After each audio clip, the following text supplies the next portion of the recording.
क्योंकि मध्य पूर्व में अमेरिकी तैनाती जारी है और मध्य पूर्व के बेस पर एयर डिफेंस पहुंच चुके हैं। करीब 20 अमेरिकी बेस पर एयर डिफेंस की तैनाती और थार पैट्रियट एयर डिफेंस की तैनाती की गई है। यानी अमेरिका की फुल स्केल तैयारी और ईरान का घेराव करने के लिए किए गए ये डिप्लॉयमेंट्स, जहां अब खमनई के खिलाफ अमेरिका ने क्या और तैनाती की है, किस तरीके से ट्रंप के नए हथियार अब डिप्लॉय हुए हैं, उसी को लेकर आज की बड़ी खबर, एक एक डिटेल। क्योंकि ईरान के पास अमेरिकी एयर डिफेंस, ट्रंप के आखिर इरादे क्या हैं, कहां पर पहुंची है थार पैट्रियट, और साथ ही Israel, Jordan, Kuwait, Bahrain, Saudi अरब, कतर, संयुक्त अरब अमीरात, इराक, ये लोकेशंस देखिए स्ट्रैटेजिकली बहुत इंपॉर्टेंट है।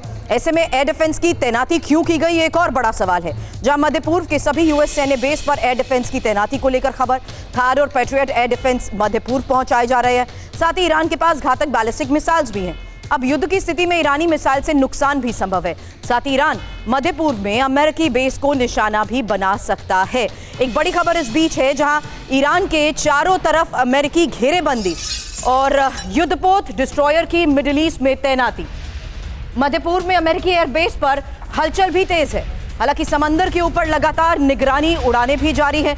खबर है C-17 और C-5 विमानों से लगातार अमेरिकी सेना पहुंच रही है। तो मिडिल ईस्ट में यूएस की तैनाती को लेकर ये एक और बड़ी खबर है।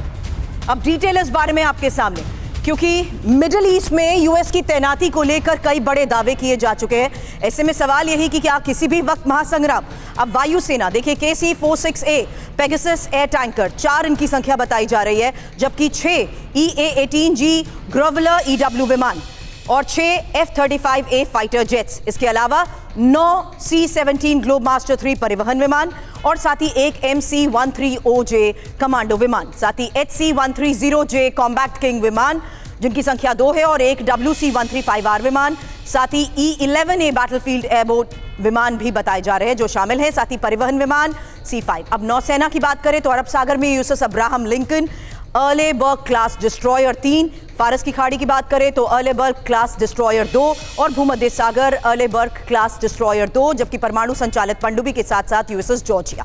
अब इस बीच अमेरिका के खिलाफ ही खमनई की तकरार, एक और बड़ी खबर है, जहां ईरान की तरक्की से अब पश्चिम को जलन और हम नहीं झुके, यही उनकी दिक्कत। खमनई का ये बयान, ईरान की पूरे क्षेत्र में मौजूदगी और हम पश्चिम के दबाव में नहीं आए।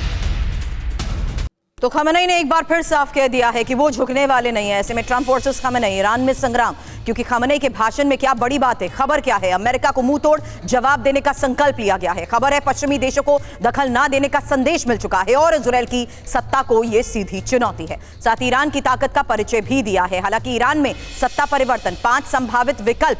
पहला विकल्प अमेरिकी हस्तक्षेप से सत्ता में बदलाव, दूसरा विकल्प आंतरिक सैन्य राजनीतिक तख्तापलट, तीसरा विकल्प ईरानी राजनीति के जरिए सत्ता परिवर्तन, चौथा विकल्प खमनई की शांतिपूर्ण विदाई और पांचवा विकल्प ईरान में विद्रोह और जन क्रांति।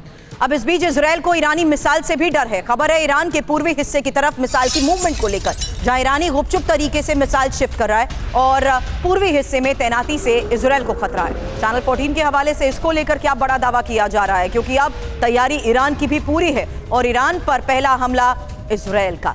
हालांकि ये बता दें आपको, खबर यह है कि ईरान की बैलिस्टिक मिसाइल की मूवमेंट हुई है और खबर यह कि पूर्वी ईरान की तरफ मिसाइल शिफ्ट की गई है। साथ ही पूर्वी ईरान से इजरायल पर हमला करना भी आसान होगा। ऐसे में इजरायल का ट्रंप को अल्टीमेटम है, ईरान ने रेड लाइन पार की तो एक्शन। बैलिस्टिक मिसाइल की मूवमेंट से खतरा बढ़ने पर हम अकेले कार्रवाई कर सकते हैं। ईरानी मिसाइल इजरायल के लिए खतरा है। अब अमेरिका से बातचीत पर ईरान के विदेश मंत्री ने भी बड़ा बयान दिया। विदेश मंत्री अराक्ची ने कहा कि बातचीत के बहाने धोखा दे सकता है अमेरिका। अराक्ची ने सेना को अलर्ट रहने को कहा है, सभी अपने काम में मुस्तैद रहें, अपने काम और किस्मत को अमेरिका से बातचीत के भरोसे नहीं छोड़ना चाहिए। अब ईरान से बातचीत पर ट्रंप प्रशासन का बयान, अगले हफ्ते की मीटिंग में ठोस बातें होंगी, ईरानी डेलीगेशन रियायतें लेकर आएगा। ईरान ने पिछली बैठक में यूरेनियम संवर्धन पूरी तरह से रोकने से इनकार कर दिया था और इसी के बाद यरूशलेम पोस्ट ने ट्रंप प्रशासन के हवाले से ये खबर दी है। तो ईरान के विदेश मंत्री अब्बास अराक्ची अमेरिका से बातचीत के मुद्दे पर उनकी तरफ से क्या कहा गया है, जो डिटेल इस रिपोर्ट के आधार पर सामने आई है उसके मुताबिक यूरेनियम संवर्धन पर समझौता नहीं करेंगे, ये रुख पहले ही साफ हो चुका है, जबकि बैलिस्टिक मिसाइल कार्यक्रम पर भी बातचीत नहीं होगी। तीसरी और इंपॉर्टेंट बात इस बातचीत को देखते हुए मायने रखती है, जहां अब्बास अराक्ची जो कि ईरान के विदेश मंत्री हैं, वो ये साफ तौर पर कह चुके हैं कि बातचीत की टेबल पर यूएस धोखा तक दे सकता है। हालांकि हम किसी भी दबाव में पीछे नहीं हटेंगे। ईरान ने एक बार फिर से अपना ये रुख साफ कर दिया है और साथ ही ये भी कह दिया है कि बैलिस्टिक मिसाइल कार्यक्रम पर बातचीत नहीं होगी। सैन्य गतिविधियों से अमेरिका की मंशा पर शक और अमेरिकी सेंट्रल कमांड के प्रमुख की भागीदारी भी नामंजूर। हालांकि अब आने वाले वक्त में क्या कोई बातचीत संभव हो भी पाती है, क्योंकि दोनों अपनी तरफ से रुख साफ कर चुके हैं कि कोई भी झुकने वाला नहीं। अब आगे बढ़ेंगे।